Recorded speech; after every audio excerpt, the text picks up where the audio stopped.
invité des agités. Donc vous dites pas à Patrice s'il vous plaît, mais on a piqué son micro parce que nous aussi on voudrait vous parler de théâtre. Voilà, on va vous parler des agitateurs de rêve et notamment de son coup de théâtre. Je laisse à Salomé la parole.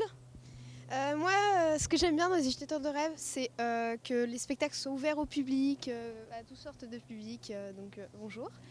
Ça vous dérange pas là? Non, pas du tout. Vous n'avez pas l'impression de prendre notre place? Ouais, laissez-nous encore un peu de temps, s'il vous plaît, hein, pour faire ça. Mais ce qui est intéressant, tiens, je vous présente Anne, parce que quand on parle des agitateurs de rêve, quand on parle de tous les spectacles, c'est elle qui fait la programmation pendant 4 ans.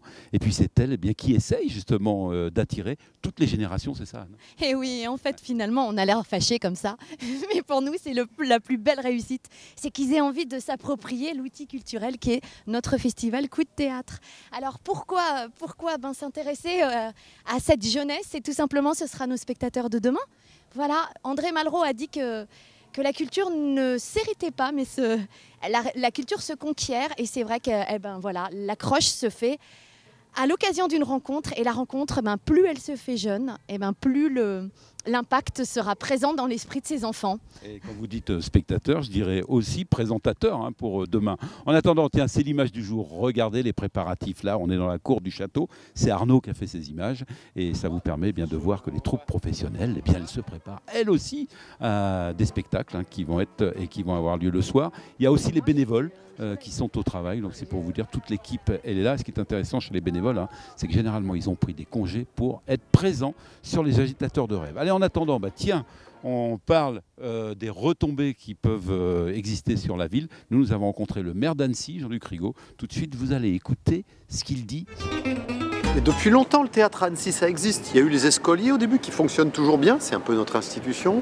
Puis Artissimo qui a complété. Et aujourd'hui, les agitateurs de rêve qui portent bien leur nom, qui sont amenés à une fraîcheur, qui ont amené une autre manière de faire du théâtre et surtout de l'accompagnement public, puisqu'ils se débrouillent bien tout seuls, avec beaucoup de partenaires privés que la présidente Maud de Cointès s'est motivée. Donc merci aux partenaires, puisque la ville accompagne, mais modestement finalement, et pour faire des superbes soirées, pour faire une semaine qui correspond bien à l'état d'esprit de cette ville, animer, faire vivre, rayonner, refaire vivre aussi le patrimoine et le patrimoine vivant. Et ça nous ravit, donc bravo à ce qui se passe ce soir. Et ça y est, vous voilà parmi les agités finalement.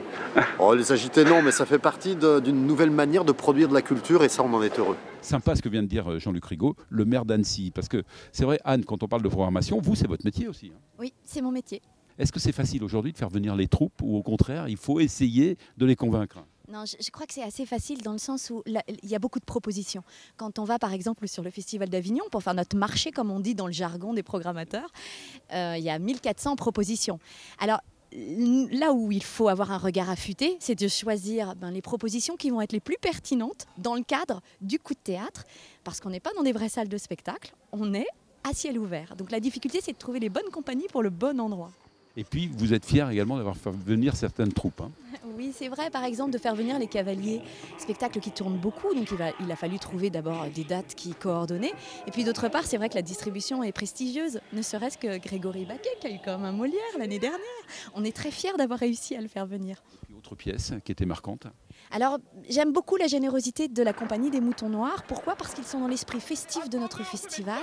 C'est généreux, c'est drôle, c'est accessible au grand public. On parlait des jeunes enfants tout à l'heure. Et à la fois, il y a ce niveau de lecture pour les adultes. Et puis, ils sont déjà venus.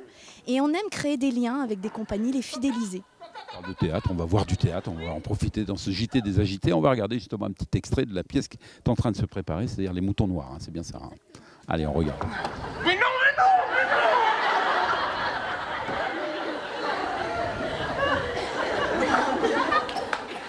Ah, ça me dégoûte. Et c'est vrai que c'était encore une excellente soirée.